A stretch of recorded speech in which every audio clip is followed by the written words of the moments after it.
lah, macam orang tablet lah. Uh-uh. Kita keluar duit, kita belanja, kita beli kapal terbang, tiket, kita belanja macam-macam lah. Tapi duit pulang tak ada, kosong.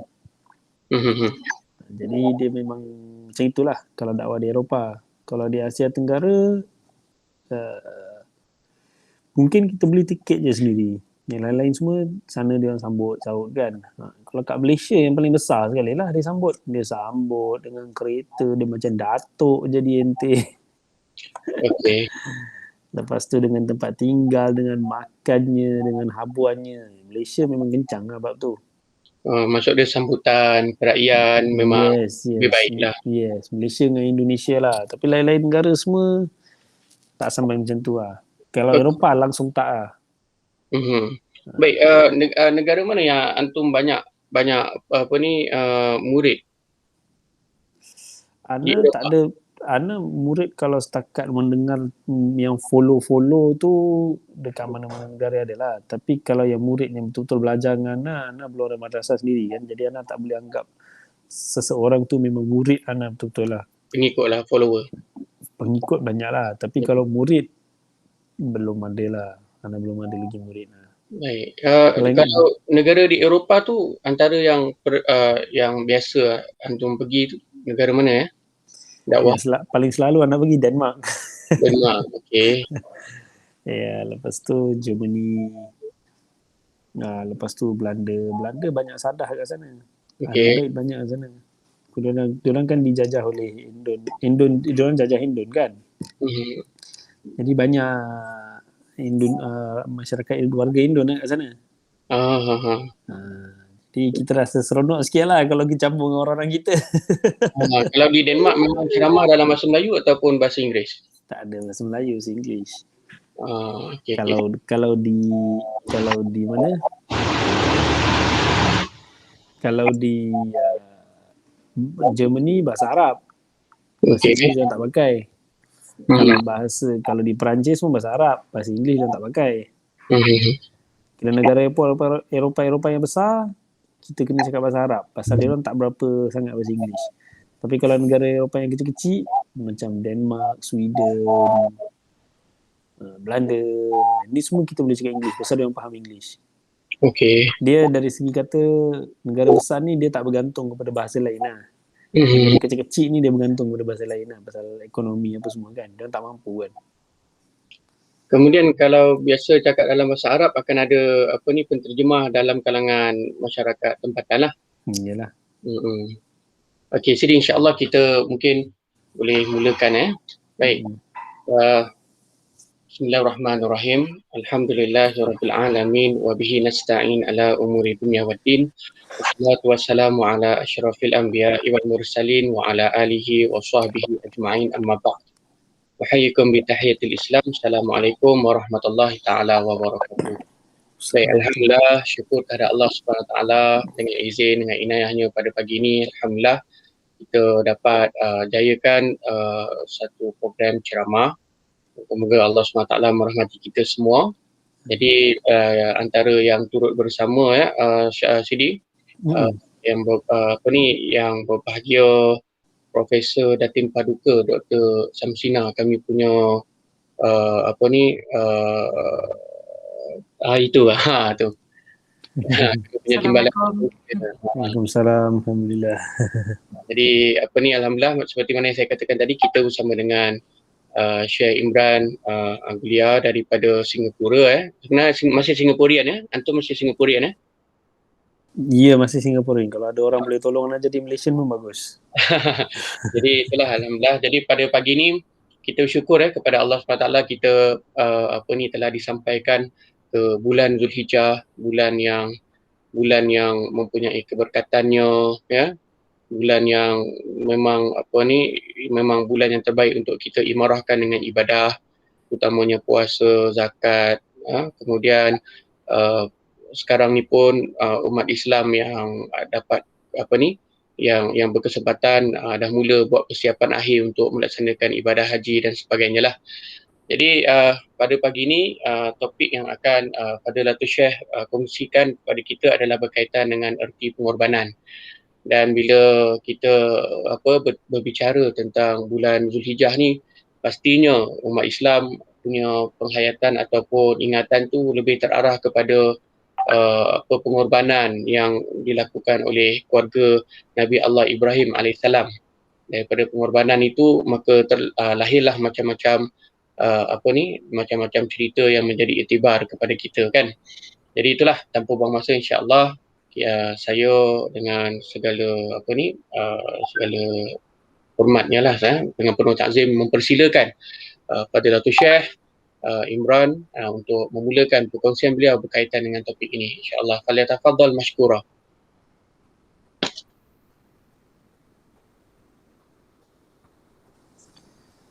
Alright, bismillahirrahmanirrahim. Alhamdulillahirabbil alamin. Allahumma salli wa sallim ala sayyidina Muhammadin wa ala alihi wa sahbihi ajma'in.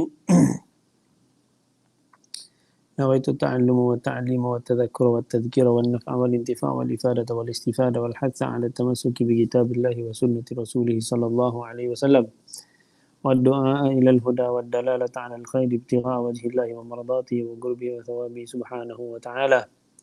اللهم ارزقنا يا رب فهم النبيين وحفظ المرسلين وإلهام الملائكة المقربين في عافية يا رب العالمين. اللهم اغنني بالعلم وزينني بالحلم وأكرمني بالتقوى وجملني بالعافية يا أرحم الراحمين. Alhamdulillah, segala puji bagi Allah Subhanahu wa taala. Kita sudah masuk pun ke dalam bulan Zulhijjah.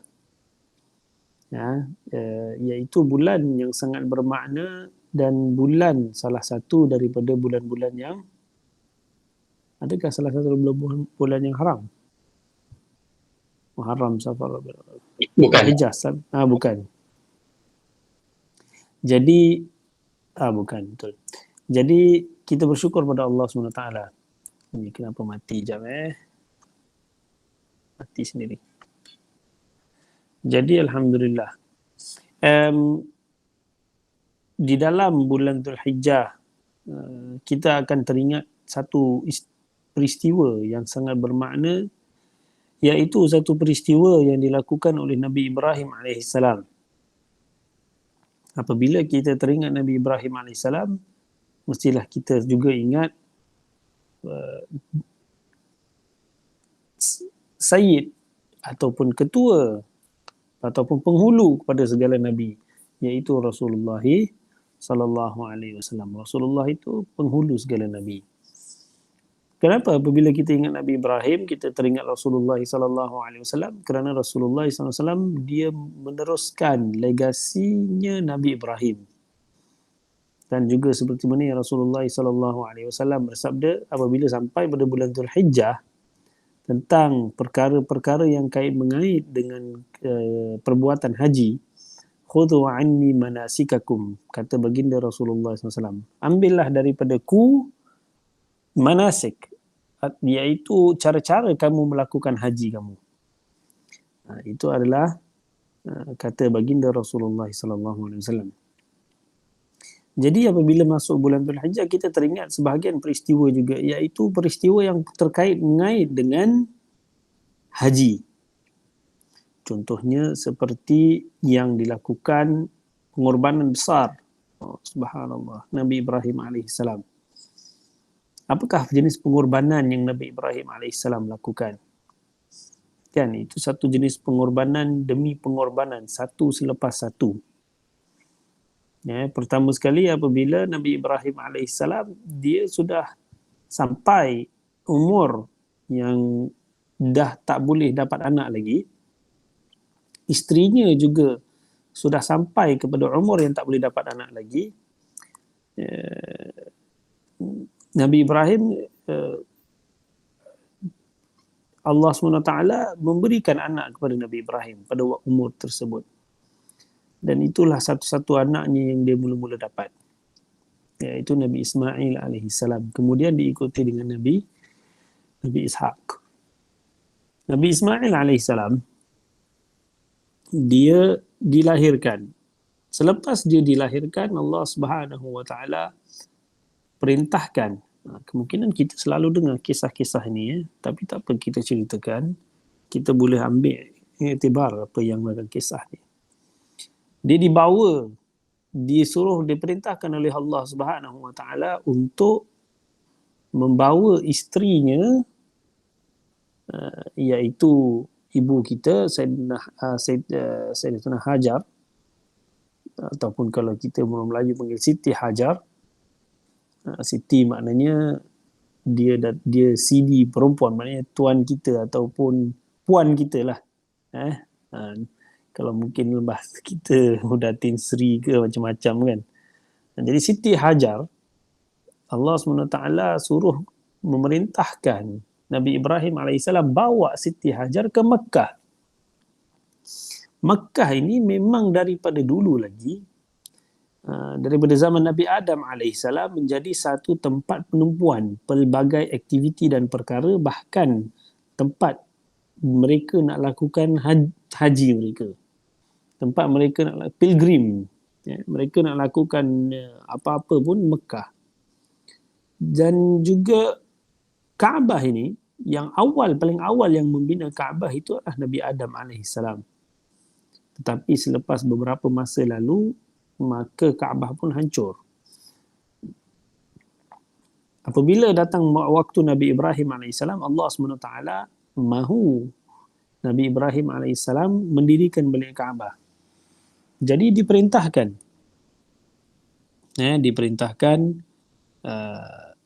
Nabi Ibrahim AS untuk pergi ke Mekah. Nabi Ibrahim AS dia menempat di Palestin. Palestin juga adalah satu tempat pilgrim bagi pelbagai jenis masyarakat dan juga tempat yang sangat hidup dan kaya. Palestin dari dulu sekali adalah satu tempat yang sangat kaya.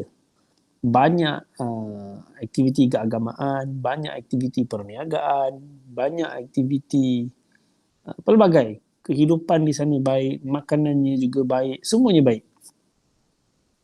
Tanahnya subur. Palestin kan sampai sekarang antara buah zaitun yang terbaik, minyak zaitun yang terbaik adalah daripada Palestin. Itu adalah tanah yang mubarak, seperti mana yang Allah SWT katakan dalam Al-Quran.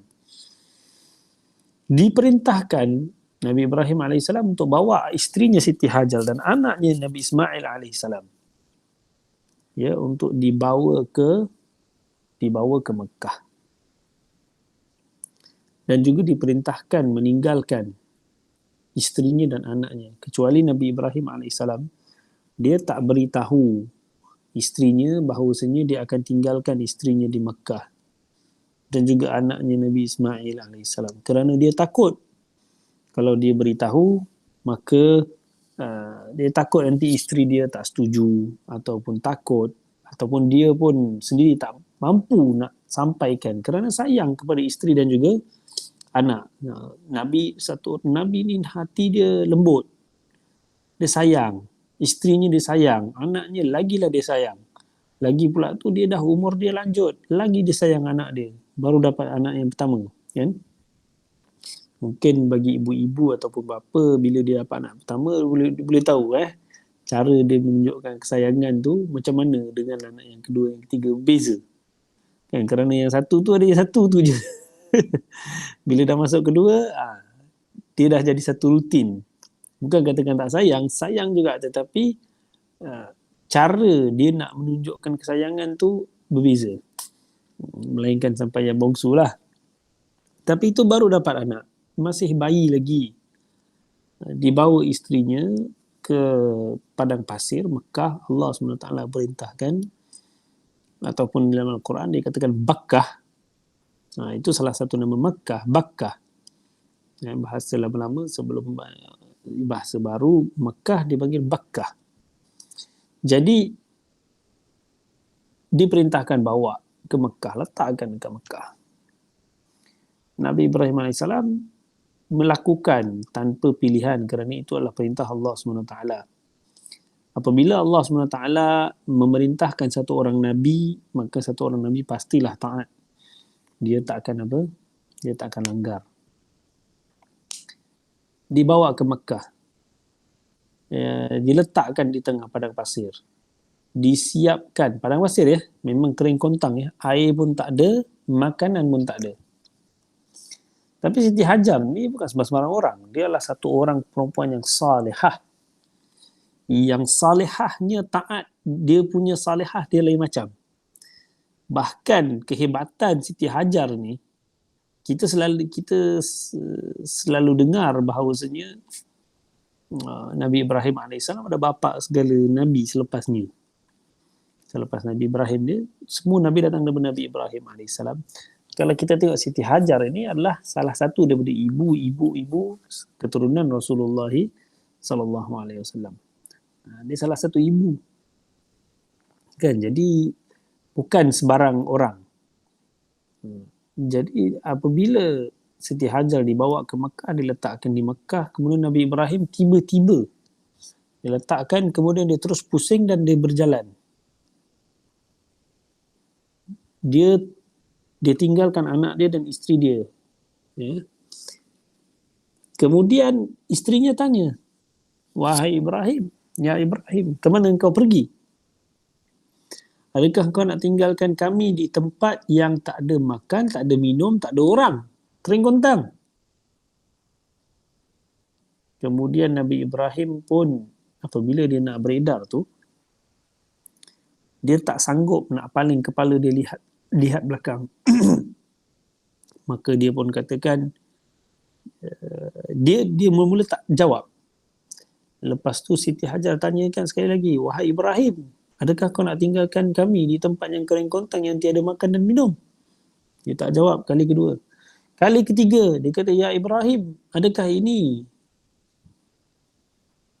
perbuatan ini, adakah ini adalah pilihan engkau ataupun yang Allah SWT perintahkan?"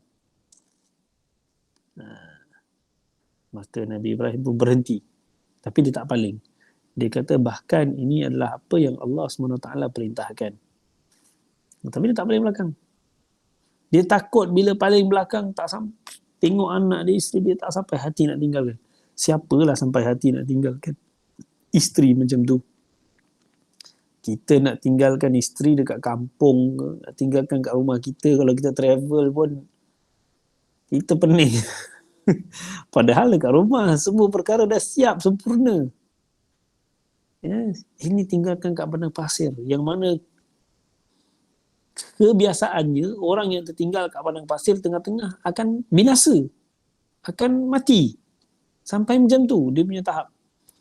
Tetapi dia cakap bahkan ini adalah apa yang Allah SWT perintahkan. Dia diam. Dia berhenti berjalan. Kemudian Siti Hajar itu adalah satu orang yang macam, Masya Allah, iman dia sangat besar dan tinggi. Maka dia katakan, "Idzan lan yudayyi'an Allah." Dia kata, kalaulah macam gitu, maka Allah SWT takkan tinggalkan kami. Allah pasti akan jaga. Ini adalah keyakinan satu orang manusia yang hebat, yang mana dia yakin. Kita tengok yakin ni. Dia yakin dengan mentaati perintah Allah SWT, Allah lah yang akan mendatangkan kebaikan kepada dia. Allah lah yang akan jaga dia. Allah lah yang akan selamat. Tak ada asbab boleh selamatkan dia kat situ. Kalau kita manusia ni, subhanallah, kita fikir apabila kita tak bekerja, macam mana Allah nak bagi rezeki? Kita kaitkan. Bila kita kaitkan, begitulah keimanan kita, keyakinan kita, maka begitulah kehidupan kita. Tetapi Nabi Ibrahim AS dan isterinya tak kaitkan. Dia kata ini hak, ini bumi Allah. Ini perintah-perintah Allah. Aku taat, kerja aku taat. Kerja bagi rezeki tu Allah punya kerja. Itu bukan aku punya kerja. Jadi dia kata, "Idzan lan yudayyi'an Allah." Maka jikalau sedemikian wahai Ibrahim, maka Allah takkan tinggalkan kami. Nabi Ibrahim apabila dengar sebegitu, Nabi Ibrahim pun tenang hatinya sedikit. Tetapi dia tinggalkan. Apabila Nabi Ibrahim AS tinggalkan, dia balik ke Palestin. Siti Hajar duduk di Makkah. Maka mula-mula dia ada sedikit bekalan makanan yang dibawa oleh Nabi Ibrahim dan juga sedikit bekalan minuman yang dibawa oleh Nabi Ibrahim. Jadi dia guna untuk dirinya, kemudian dia berikan kepada anaknya Nabi Ismail alaihissalam. Kemudian sewaktu itu dia menyusu anak dia. Dia menyusu anak dia sampai habis susu dia. Kering, dah tak ada susu lagi. Bayangkan kalau sampai tahap kering macam mana tu. Maknanya ibu tu sendiri mengalami kekurangan minuman dan makanan sampai boleh kering susu. Maka apabila waktu itu kita semua tahu kisah bagaimana air Zam-Zam, dia cuba naik ke sebahagian bukit untuk naik tinggi untuk tengok di mana ada air. Dia letakkan Nabi Ibrahim kat satu tempat. Dia tinggalkan Nabi Ibrahim kat satu tempat, dia cuba naik bukit, dia turun, dia naik 7 kali. Kemudian Nabi Ismail alaihissalam apabila dia menghentakkan kaki dia, maka Jibril alaihissalam pun mencongkil air daripada bumi, sampai terpancar air. Tempat hentakan Nabi Ismail alaihissalam kakinya. Maka apabila waktu itu dia nampak, apabila dia dekat bukit, selepas 7 kali dia naik bukit, dia tengok, dia cari, tak nampak. Dia turun balik, naik lagi Safa. Dia turun balik Safa, dia naik balik Marwah. Dia tengok, cari air, mana air. Apabila dah dia cari-cari, tiba-tiba dia lihat air sedang keluar daripada bawah kaki Nabi Ismail. Dia pun cepat-cepat turun, dia pergi keliling, dia lakukan dia menarik, dia tarik tanah keliling dia buat macam bulat kerana air keluar, dia tak nak bersepah dekat padang pasir, dia nak air itu bertakung. Jadi dia ambil pasir, dia turun bikin Zam-Zam, di mana berhenti. Zam-Zam bermaknanya berhenti. Jadilah air Zam-Zam sampai sekarang. Kan? Berhenti maknanya dia tak nak air itu mengalir je. Di situ adalah kisah air Zam-Zam. Apabila subhanallah, apabila ada air, maka bolehlah mula penghidupan. Maka mulalah binatang datang dekat tengah padang pasir. Dan Mekah ni, walaupun pada waktu itu tak ada orang duduk, dia menjadi satu tempat kadang-kadang lalu lalang orang yang musafir. Kadang-kadang, bukan selalu. Ada sebahagian tempat banyak orang musafir yang lalu lalang. Tempat itu kadang-kadang. Dan juga kadang-kadang orang Arab Badui berpindah randah. Arab Badui ni dia tak suka duduk satu tempat. Dia suka berpindah. Dia duduk sebulan kat sini. Bila dia tengok bulan dah bertukar, dia akan pindah ke tempat lain. Dia pindah randah. Dekat tengah-tengah padang pasir, dia pindah. Kehidupan mereka memang macam itu daripada dulu. Dan sampai sekarang pun masih ada lagi. Badui sebegitu. Ribuan tahun masih begitu lagi mereka. Bukan semualah. Memang makin berkurang lah Badui pada zaman ini kan. Tetapi masih ada ya. Tak sikit sangat pun. Benda tu masih normal di sebahagian negara Arab. Seperti Yaman. Memang masih biasa lagi. Jadi, sewaktu dia membesar, subhanallah, ini kuasa Allah SWT. Sewaktu Nabi Ismail sedang membesar, Nabi Ibrahim alaihissalam tidak dibenarkan untuk menziarahi isteri dia dan juga anak dia dari segi berjumpa. Tetapi setiap bulan Nabi Ibrahim alaihissalam akan datang menziarahi, melihat anak dia. Melihat. Dia tak boleh dia tak boleh apa? Dia tak boleh berdekatan, tak boleh bercampur, tapi dia boleh melihat. Nabi Ibrahim AS setiap bulan daripada Palestin, dia datang ke Mekah menaiki burak. Dia duduk sana, dia lihat anak dia beberapa ketika. Dia lihat kemudian dia pulang. Ini adalah rahsia melihat. Apabila kita duduk dengan guru-guru kita kan. Kenapa duduk dengan guru kita ni, kita duduk dengan mereka sekejap je, Bahkan benda yang mereka cakap tu benda basic yang asas. Tetapi kerana penglihatan mereka, kita rasa lain. Ini adalah rahsia kita duduk bersama dengan guru. Duduk dalam majlis dia. Kadang-kadang benda yang dia cakap biasa-biasa. Kebanyakan para wali-wali yang hebat-hebat ni, perkara yang dia cerita adalah perkara yang basic bagi kita semua. Tetapi kita nak juga kembali pada dia. Duduk lagi dengan dia. Ini adalah rahsia nazrah. Kalau dalam bahasa Arab dia panggil nazrah. Kalau dalam bahasa Melayu kita panggil penglihatan. Penatapan. Dia menatap wajah kita. Bila dia menatap wajah kita, dengan hati dia yang penuh rahmah, penuh harapan, yang bersambung dengan Allah Subhanahu Wa Taala. Kemudian dia lihat saja pada kita, maka pelbagai kebaikan dan manfaat sampai kepada kita. Ini adalah satu benda yang mana kalau kita lihat dari segi ukuran kegunaan dunia tak masuk akal lah. Lihat-lihat boleh apa buat apa kan. Tetapi kalau kita bahasa Melayu kita ada cakap kena mata. Kan orang kalau sakit hati tengok, orang kalau jealous tengok, dengan hati yang busuk, dengan hati yang buruk, maka akan terkesan. Boleh jatuh sakit. Bahkan boleh mati sekalipun. Boleh apa? Boleh mati. Kata Rasulullah SAW, al-ainu yaqtul. Sesungguhnya al-ain, kena mata tu boleh buatkan orang mati. Sampai macam gitu sekali ya. Sebab itu ulama kita dia tak suka menunjukkan cara kehidupan mereka di khalayak ramai. Dia tak suka menunjukkan kerana boleh mendatangkan iri hati, dan orang lain apabila melihat dengan iri hati boleh merosakkan harta benda, boleh merosakkan nyawa dan sebagainya. Jadi kalaulah penatapan pandangan ni boleh menjadikan seseorang tu dibunuh, agak-agak pandangan wali-wali Allah, bahkan pandangan satu orang Nabi, boleh tak menjadikan satu orang tu sebagai orang yang saleh? Jawapannya pasti.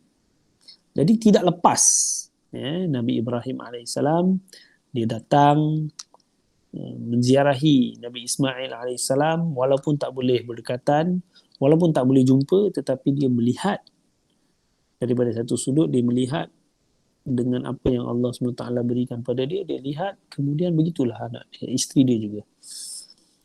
Banyak kali dia datang, setiap bulan dia datang apabila anak dia dah 2, 3 tahun, 4, 5 tahun, sedang bermain dengan panah. Dia tak perasan. Nabi Ismail tak perasan, tapi Nabi Ibrahim datang melihat. Kadang-kadang dia melihat, mengintip dalam rumah. Rumah-rumah isteri dia, takkan tak boleh mengintip kan. Tapi mengintip tu bukan maksud mengintip yang mengintip dalam cara buruk, tidak. Mengintip dalam cara melihat. Melihat bagaimana hal keadaan. Subhanallah. Siti Hajar sabar bertahun tak jumpa suami. Bukan 1 bulan, 2 bulan, bertahun tak jumpa suami. Datanglah satu kali perintah Allah Subhanahu Wa Taala, selepas beberapa ketika, jumpalah anak kau. Sebelum nak pergi jumpa anak tu, Allah SWT kasih dia mimpi beberapa kali. Inni ara fil manami anni adbahuk. Dia mimpi apa? Nabi Ibrahim AS mimpi dia sembelih anak dia. Mimpi para Nabi ni bukan macam mimpi kita. Mimpi kita ni main-main, pergi kopi, minum. Hari ni tidur. Mimpi dalam tidur, kita boleh tidur lagi. Itu mimpi kita. Mimpi kita mimpi buruk, mimpi baik, pelbagai. Tetapi mimpi kita ni kadang-kadang permainan syaitan. Kadang-kadang Allah nak gembirakan hati kita, dia kasi mimpi yang baik-baik. Kan? Kalau mimpi buruk tu gangguan syaitan, tak ada beri manfaat dan juga tidak memberi mudarat. Mimpi para Nabi ni adalah wahyu daripada Allah. Ini satu benda kita kena faham. Mimpi satu orang Nabi ni adalah wahyu daripada Allah. Kerana mereka tidur mata tetapi hati mereka tak tidur. Kita kalau tidur, mata dengan hati semua tidur. Para Nabi ni hati tak tidur. Mata saja tidur, tutup, tetapi hati mereka celik. Kan? Bagaimana wallahu alam itu kita tak melalui, kita tak boleh nak jelaskan benda tu. Jadi Nabi Ibrahim alaihissalam dapat mimpi dia kena sembelih anak dia 1 kali, 2 kali, 3 kali. Apabila sudah kali ketiga dia yakin bahawa ini adalah perintah Allah SWT, dia tak boleh nak buat apa. Jadi dia pergi. Barulah dia dapat perintah daripada Allah untuk pergi ke Mekah untuk berjumpa dengan isteri dan anak dia. Dia pun pergi jumpa dengan isteri dan anak. Subhanallah. Isteri dia tak tahu bahawasanya Allah SWT dah perintahkan dia untuk sembelih anak dia.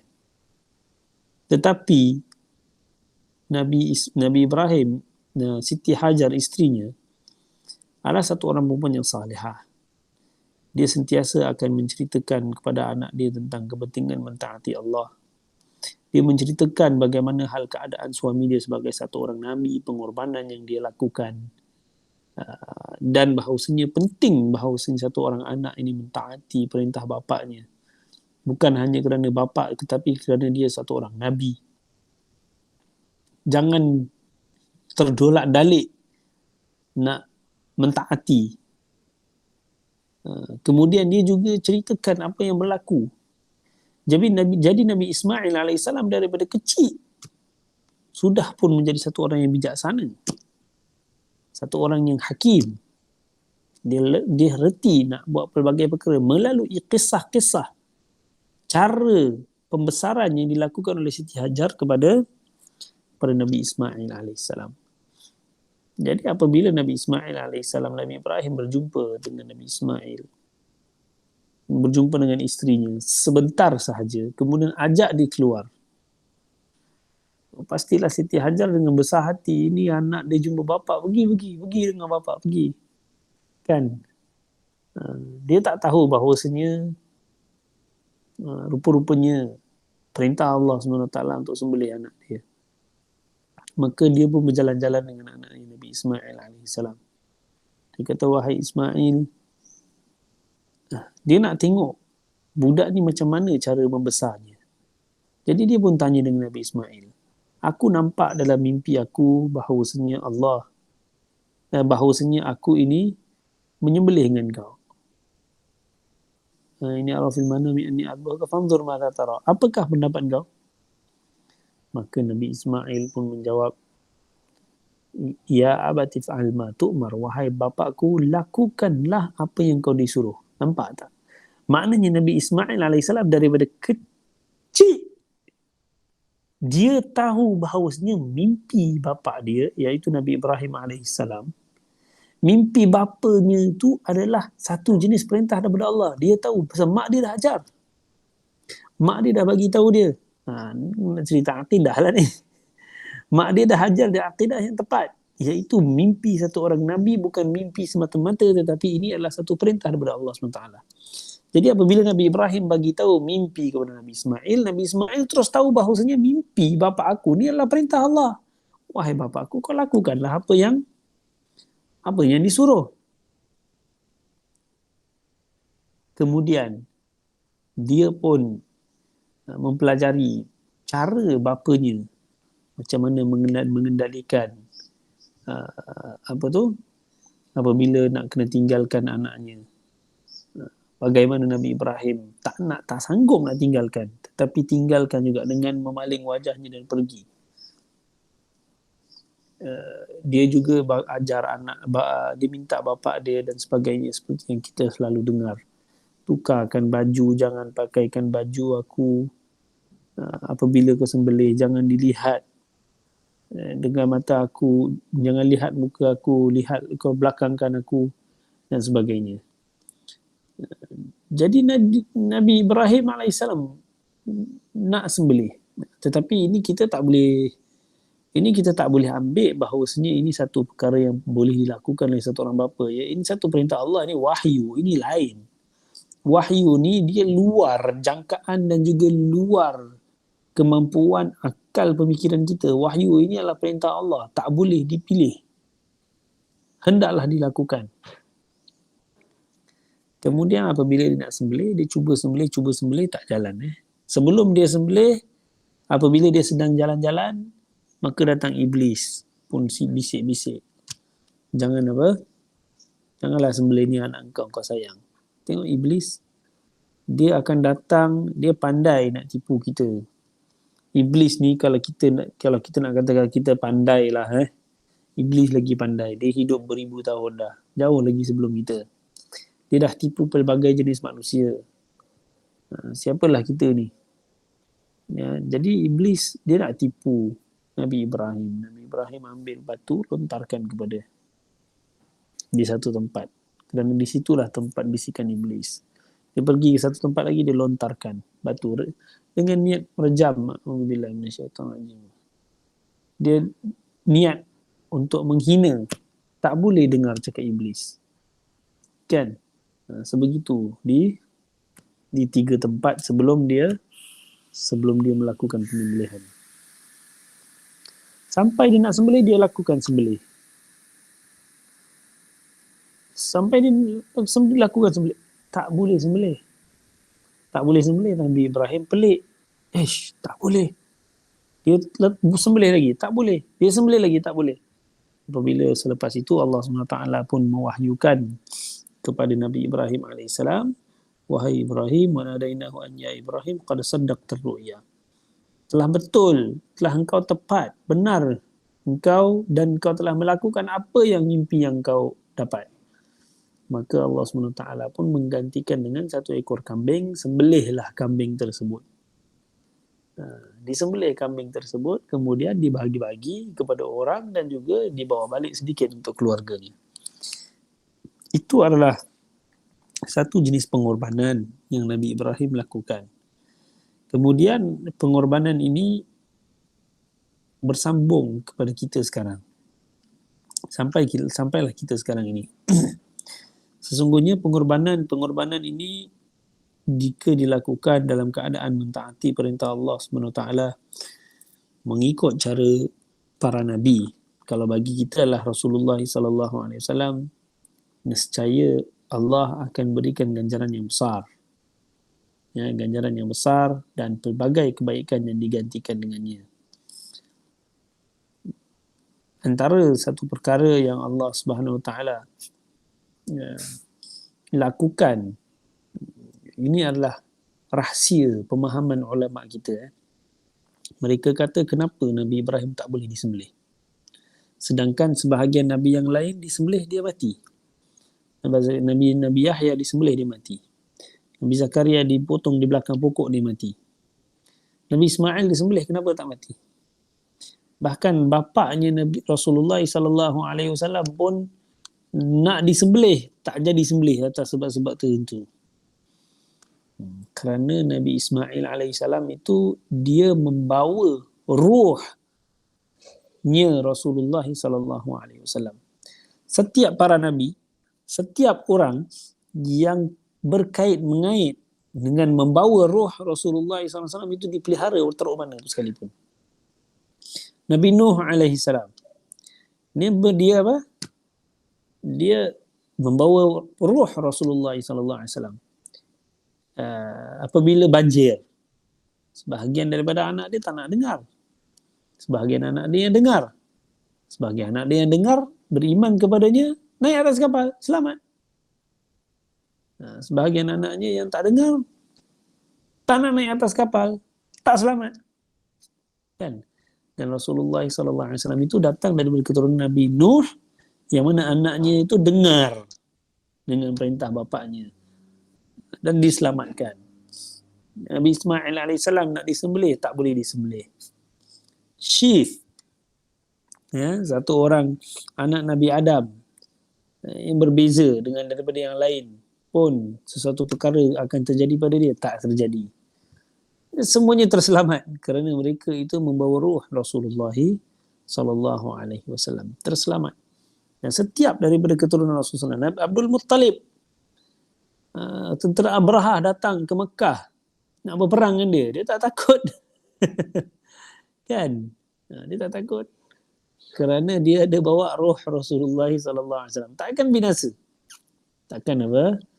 takkan binasa. Sebab itulah antara satu perkara yang ulama kita sarankan kepada kita adalah menghafal nama Rasulullah sallallahu alaihi wasallam.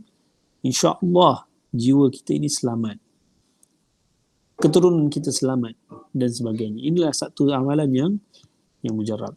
Itu sedikit sebanyak pengorbanan Nabi Ibrahim alaihissalam, Siti Hajar, yang mana dia membesarkan anak dia, yang kemudiannya mereka membina Kaabah bersama-sama.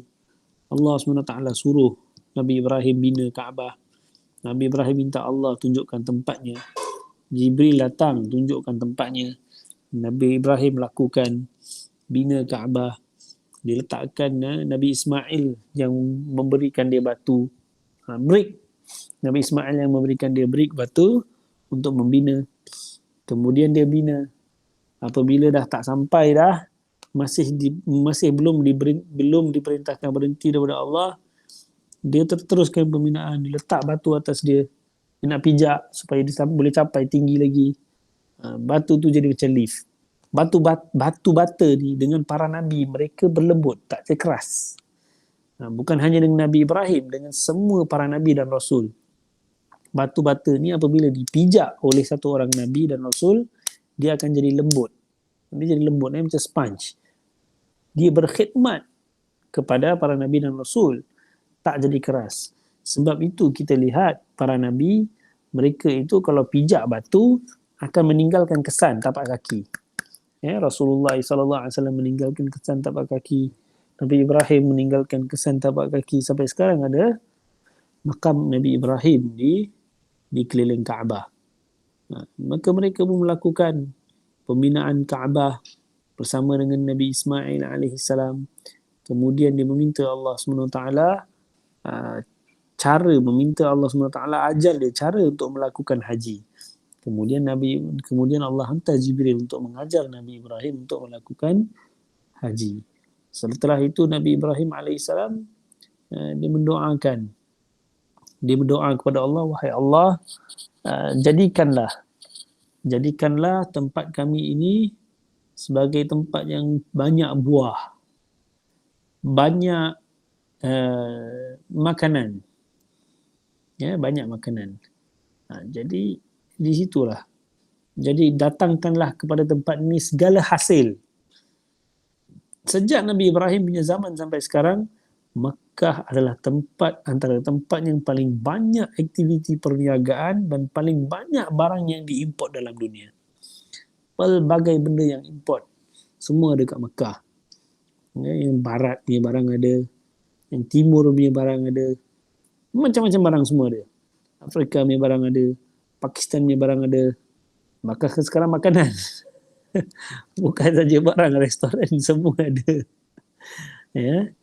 Itu adalah berkat Mekah yang didoakan oleh Nabi Ibrahim AS. Dan juga daging. Daging pun ada kisah dia juga, daging ni. Tapi tak cukup masa ni. Daging dan juga gandum Mekah didoakan oleh Nabi Ibrahim AS. Khususnya disebabkan Nabi Ismail dan isterinya yang salihah. Isterinya yang salihah. Nabi Ismail lah satu orang yang mentaati sangat cakap bapa dia. Bukan hanya kerana bapa, tapi juga kerana dia adalah satu orang Nabi. Dia adalah satu orang Nabi. Dia tahu bapa dia kalau cakap sesuatu, maka itu adalah wahyu daripada Allah SWT. Tak boleh nak ingkar. Jadi dia dengarlah cakap. Betul? Nabi Ibrahim. Kalau kita pula, janganlah samakan kita dengan Nabi Ibrahim kan. Nanti kita ajar anak kita, Nabi Ismail dia mentaati bapa dia selalu. Kau tak boleh langgar cakap aku. Kan Nabi Ibrahim tak pernah menyuruh pun macam gitu. Kita pula suruh kan. Tak boleh macam itu. Jadi itulah sedikit sebanyak tentang pengisian pengorbanan. Sebenarnya apabila saya cerita sendiri tentang pengorbanan Nabi Ibrahim, saya sedih tadi. Saya sendiri cerita, saya sendiri terasa dia punya kesungguhan, dia punya taat kepada Allah, dan dia punya sayang betul dengan anak dia. Dapat rasa macam mana dia tinggalkan isteri dan anak. Kita tak mampu. Allah alam, kita tak akan lakukan perkara seperti itu. kita tak mampu. Jadilah kita ni umat Muhammad sallallahu alaihi wasallam. Kita ni tak mampu, pasal tu kita jadi umat Muhammad sallallahu alaihi wasallam. Kita ni lemah, pasal tu kita dipilih oleh Allah jadi umat Muhammad sallallahu alaihi wasallam. Dimuliakan oleh Allah setinggi-tinggi mulia. Jadi itu sedikit sebanyak yang saya nak kongsikan. Saya harap diberkati insya-Allah apa yang kita kongsi, mendapat manfaat dan juga kita mengambil iktibar insya-Allah, dan kita harap pada bulan Zulhijjah ini diharap dalam bulan Zulhijjah ini Allah Subhanahu Wa Taala memberi rahmat kepada kita, menjadikan kita satu orang yang belajar untuk mentaati Allah Subhanahu Wa Taala, untuk memahami darjat satu orang nabi, khususnya nabi dan rasul kita Rasulullah sallallahu alaihi wasallam. Dan mudah-mudahan Allah memberikan kita berkat pada bulan ini, hari-hari yang akan datang, Arafah, kemudian hari raya dan hari-hari tasyrik insya-Allah. Amin ya rabbal alamin. Sallallahu alaihi wasallam. Alhamdulillah rabbil alamin. Silakan Ustaz. Baik, jazakumullah khairan jazak. Terima kasih kita ucapkan kepada Datuk Syekh kita ni atas perkongsian beliau sebentar tadi. Alhamdulillah sikit sebanyak beliau telah membahaskan tentang kisah sirah baginda Nabi sallallahu alaihi wasallam, Ibrahim alaihissalam, dan juga anak beliau iaitu Nabi Allah Ismail. Baik, ada banyak sebenarnya kalau kita nak ambil ibrah daripada perkongsian tadi. Yang paling penting yang banyak ditekankan tu adalah berkaitan tentang peranan yang dilakukan oleh Nabi Allah Ibrahim dalam menzahirkan ubudiyah kepada Allah SWT, bagaimana kesungguhan melaksanakan perintah Allah SWT. Itu yang elok kita ambil sebagai iktibar lah. Terlalu menjunjung kepada perintah Allah SWT. Tapi yang best tu ialah berkaitan dengan bagaimana peranan Siti Hajar AS dalam mendidik anak sehingga menjadi anak yang soleh dan hebat ketika ayah tak ada, anak yang menjunjung kepada perintah Nabi dan juga perintah Allah SWT. Itu ini kan sebab realiti kehidupan ni biasa anak banyak bersama dengan ibu kan. Jadi ibu mungkin boleh memainkan peranan untuk meningkatkan iman dan takwa anak kan, serta mengukuhkan kefahaman agama anak-anak supaya dapat melahirkan generasi muslim yang hebat lah dalam ilmu agama dan sebagainya. Cuma minta sedikit Syekh, kita ni sekarang ni berada pada hari ke-6 Zulhijjah kan. Sebenarnya 10 hari terawal Zulhijjah ni adalah 10 adalah waktu umat Islam daripada zaman Rasulullah ni berpesta ibadah kan. Jadi ada lagi beberapa hari yang mungkin kita boleh manfaatkan, imarahkan dengan aktiviti ibadah tertentu yang terbaik lah untuk bulan ni. Mungkin Syekh boleh kongsi apa yang boleh kita buat. Fadhal. Baik, insya-Allah. Pertama sekali kita boleh puasa lah. Itu yang banyak orang lakukan. Puasa ini, siapa yang puasa dia dapat lagi pahala. Siapa yang banyakkan puasa, dia banyak pahala dia. Sebagian orang kata tak adalah, apalah. Ada larangan ke puasa hari-hari biasa? Tak ada. Bahkan ada hadis Rasulullah SAW kata, "Ma min ayyamin al-amalu salihu fiha ahabbu ila Allah min ayyamil ashr." Bahawasanya tidak ada satu amalan yang lebih disukai oleh Allah SWT lebih daripada pada hari-hari 10 ini. Dan puasa itu daripada sebahagian daripada amal salih. Ya. Tapi yang biasa kita selalu dengar berpuasa, kemudian kita juga berzikir, khususnya la ilaha illallah dan juga selawat ke atas Rasulullah SAW. Dua perkara ni perbanyakkan pada hari-hari ini. Dan di situ ada satu sirah cara melakukan zikir la ilaha illallah yang disusun oleh ulama kita. Yang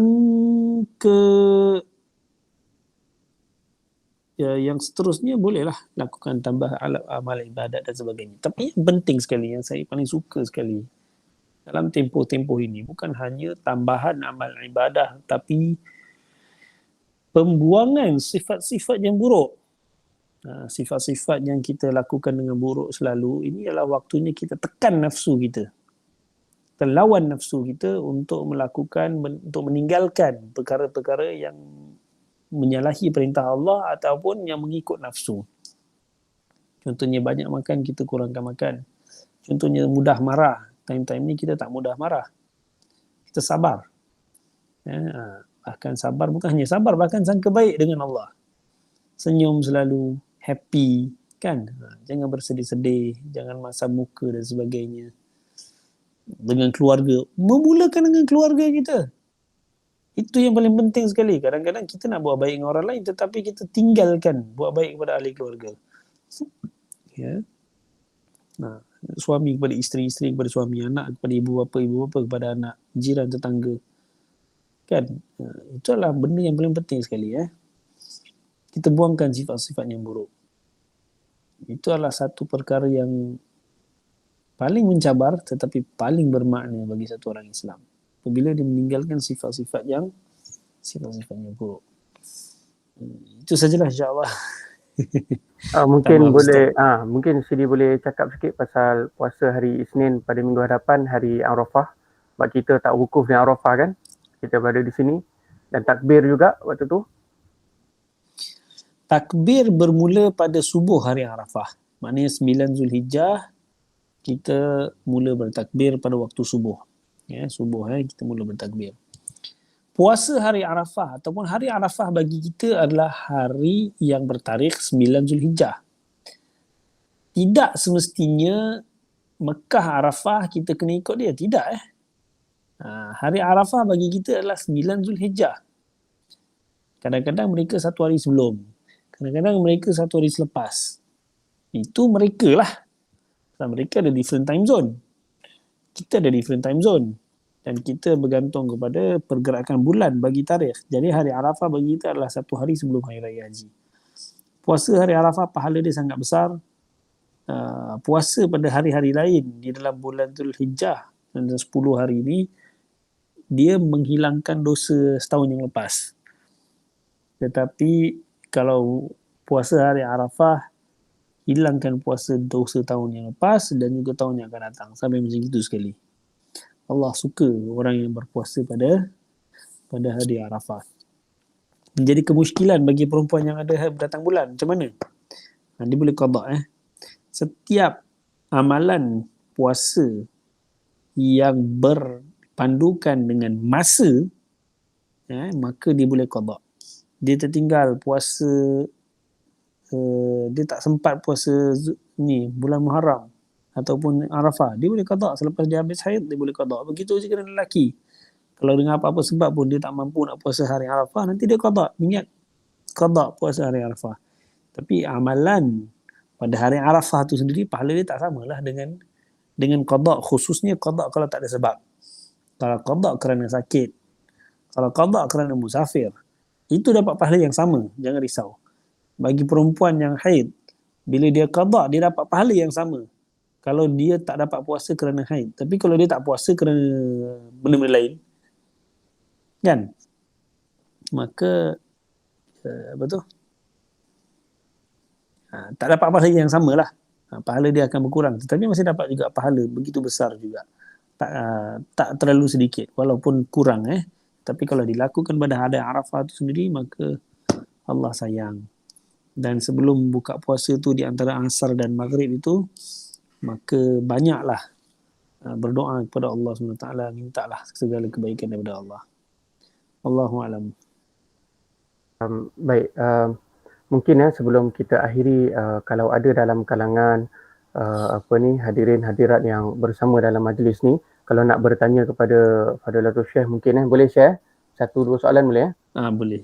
Mungkin kalau ada nak bertanya, yang berbagai Prof sendiri pun kalau ada nak bertanya, insya-Allah kita boleh buka ruang. Assalamualaikum Syekh. Saya Ahmad Fahmi. Nak bertanya apa yang Syekh cakap tadi, yang bagi boleh kodok puasa tu kan. Tu untuk untuk perempuan saja. Maksudnya kalau kita lelaki nak macam ada terlepas puasa 6 time Syawal tu, kita boleh kodok balik ke? Tu soalan saya. Terima kasih. Ya, bukan untuk perempuan sahaja, bahkan untuk lelaki. Setiap amalan dalam mazhab Syafi'i, setiap amalan yang berpandukan masa, bukan berpandukan sebab, boleh dilakukan qada ke atasnya. Begitu juga seperti solat. Solat tarawih contohnya, dulu kita tak buat. Lepas tu sekarang kita rasa menyesal, kita nak qada, boleh? Jawapannya boleh. solat witir. Setiap hari disunatkan kita solat witir. Kita tak buat. Kita nak qada boleh? Boleh disunatkan qada. Cuma solat yang berpandukan masa, dia tak berpandukan solat yang berpandukan sebab, dia tak boleh diqada. Sepertinya solat gerhana matahari, gerhana bulan. Kenapa kita solat? Kerana terjadinya sebab, ada sebab. Solat hajat, kenapa solat hajat? Kerana ada sebab, ada hajat. Itu boleh qada, itu tak boleh qada. Tetapi solat yang berwaktu ataupun puasa yang berwaktu, itu boleh dilakukan qada ke atasnya. Jadi kalau siapa-siapa yang tak sempat puasa 6, boleh qada, tak ada masalah. Cuma sekali lagi yang saya beritahu, pahala dia tak sama. Pahala dia tak sama kalau kita dah terlepas puasa tu tanpa sebab. Kalau ada sebab seperti haid dan sebagainya, itu tak ada masalah. Ibu yang menyusu, ibu yang mengandung, sakit, musafir, itu semua alasan. Tapi kalau tak ada alasan, pahala dia takkan sama. Kalau ada alasan, pahala dia sama. Seperti yang terlepas. Okey, baik. Itulah, terima kasih lah tu saudara Fahmi tu, mahasiswa kami lah. Mungkin ada lagi nak bertanya, insya-Allah kita persilakan. Ada tak? Yang biasa yang biasalah macam ditanyakan oleh masyarakat kita kan, tentang kalau ibu ayah dah meninggal, kemudian nak lakukan korban pahala tu untuk mereka. Tu macam mana pendapat Syekh? Okey, bagi orang yang dah meninggal, saya perasannya ada beberapa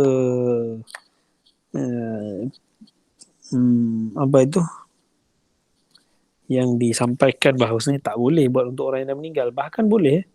Cuma syarat dia adalah kalau kita buatkan untuk orang yang dah meninggal, kita tak boleh ambil daging dia.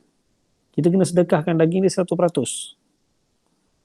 Itu yang kita kena lakukan. Tak boleh ambil daging dia. Tapi boleh lakukan. Saya nak lakukan untuk Rasulullah. Boleh? Boleh. Kan? Ini saya selakukan korban saya, niat saya korban ini untuk Rasulullah SAW. Boleh? Boleh. Tapi daging tu kena 100% diberikan. Ya. Untuk orang miskin. Tak boleh ambil sedikit pun. Tapi kalau kita buat untuk orang yang hidup, kita boleh ambil, kalau dengan izin dia, kita boleh ambil sedikit dagingnya. Kalau buat untuk sendiri, sendiri boleh buat keputusan lah. Berapa banyak nak ambil, berapa banyak nak bagi. Kan? Okey, mungkin kalau ni soalan terakhir kalau ada. Kalau ada soalan terakhir. Ada tak daripada ni? Okey, baik. Tadi kan ada share, ada katakan tentang hubungan Nabi dengan makhluk Allah yang lain, terutamanya berkaitan dengan batu kan.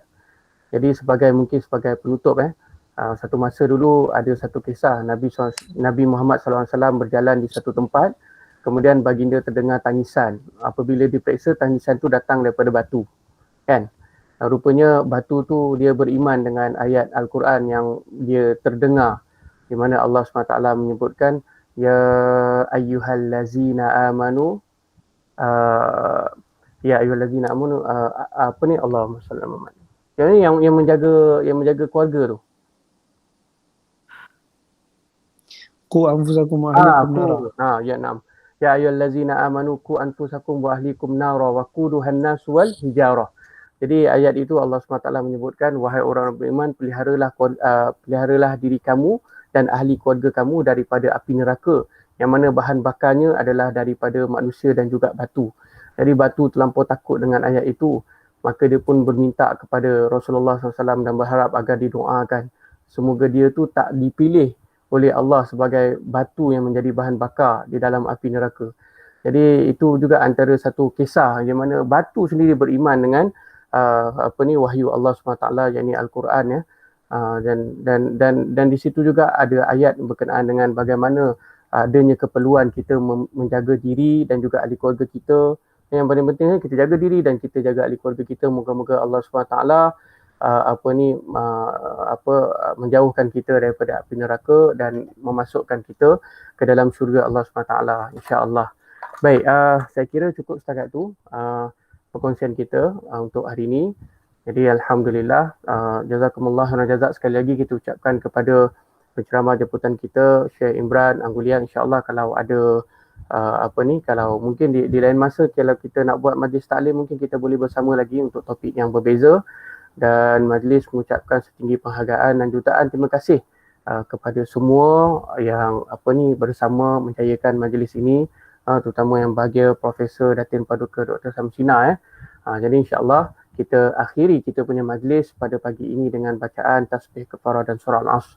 Subhanakallahumma wa bihamdika asyhadu an la ilaha illa anta wa astaghfiruka wa atubu ilaik. Bismillahirrahmanirrahim. Wal 'ashr innal insana lafi khusr illa allazina amanu wa 'amilus salihati wa tawassaw bil haqq wa tawassaw bis sabr. Walhamdulillahirabbil alamin. Aku qauli hadza wa astaghfirullah li wa lakum wa lisairil muslimin. Wabillahi taufiq wal hidayah. Assalamualaikum warahmatullahi wabarakatuh. Terima kasih. Waalaikumsalam warahmatullahi. Waalaikumsalam. Ustaz. Waalaikumsalam. Assalamualaikum Ustaz. Terima kasih Ustaz. Terima kasih Ustaz. Assalamualaikum. Terima kasih Syekh. Syekh Imran.